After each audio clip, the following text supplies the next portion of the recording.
السلام عليكم ورحمة الله وبركاته. كما راك تشوفوا حبيباتي، اليوم رايحين نخدموا بوشات بهذا القماش الشباب. كما راك تشوفوا جاي فيه بلاستيك كتان مخلط. هذا يخدموا به لي كوفر تاع لي ماشينا لافي، بزاف يستعملوا في حوايج. هنا راني فصلت معكم قطعة الطول تاعها، الطول هذيك تاع القطعة تاع القماش التحتي هذاك 55 على 55. اما بالنسبة للتبطين ولا لاوات اللي معاه، خاطر نشوف راني دايره التبطين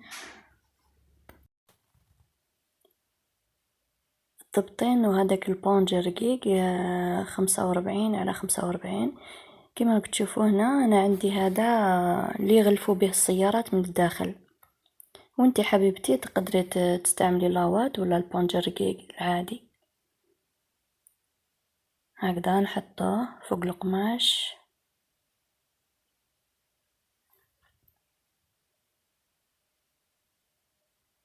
ونزيدو التبطين. انتي تقدري تستعملي اي قماش تاع الدراوات ولا اي قماش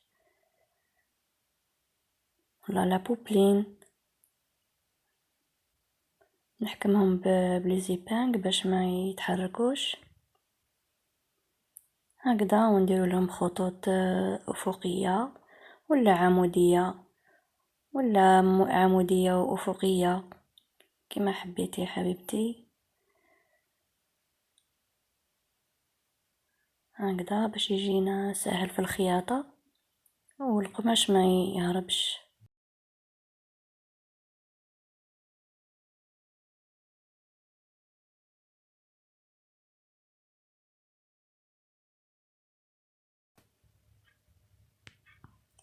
نحتاج ايضا هذا السحاب باش نخدموا لابوشات نتاعنا. نروح ونديروا الخطوط اللي قلت لكم عليهم.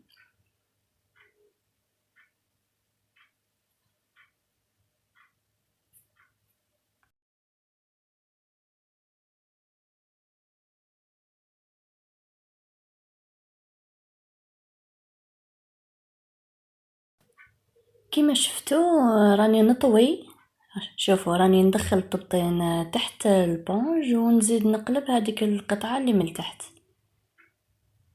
ونخيط هكذا.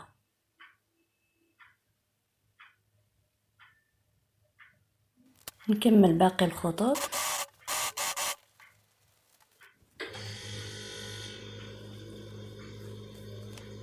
الان نحي هاد الزيادات وما نرميهمش، دوك من بعد نقول لكم فين نستعملوهم.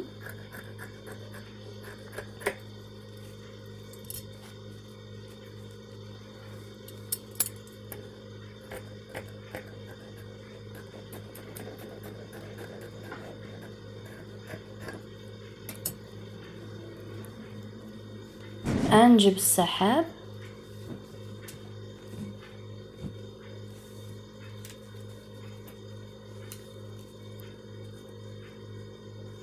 ونحطو هكذا.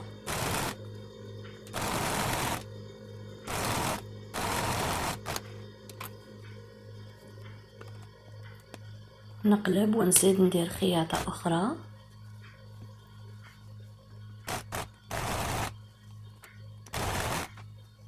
ندير السحاب على وجه القماش، وجه السحاب على وجه القماش ونخيط، ثم نقلب هكذا ونخيط، ندير خياطة باش يثبت هذاك السحاب.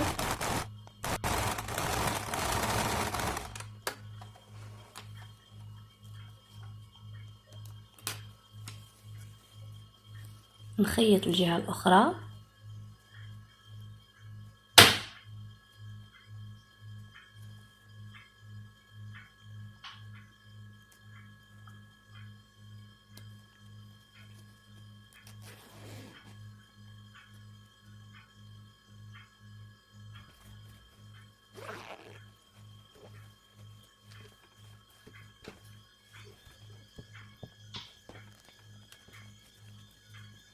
نحكم ندير نيشان السنسلة مع في النصف،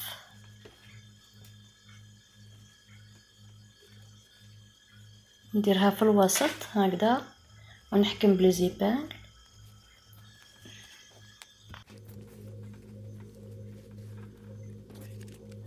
وهنا عندي مربع طول اضلاعي 5 سنتيمتر، نحطه هنا في الزوايا ونرسم بستيلو هكذا ونقص.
نحتاج هنا إلى قطعة طول تاعها 22 سنتيمتر على 12، ونطويها ونخيطها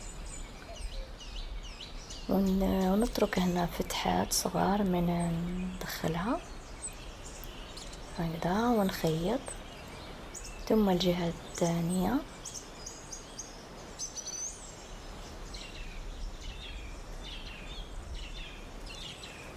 هكا ونخيط.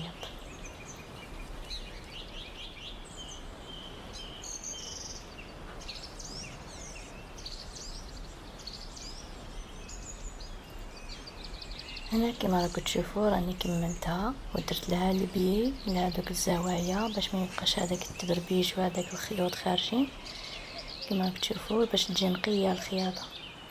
ونقلبها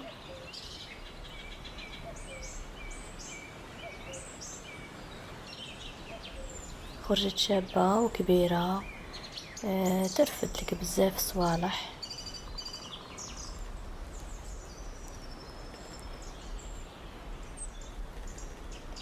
إلى هنا حبيباتي ينتهي فيديو اليوم، وأتمنى لكم دوام الصحة والهناء، وإن شاء الله يكون عجبكم هذا الفيديو.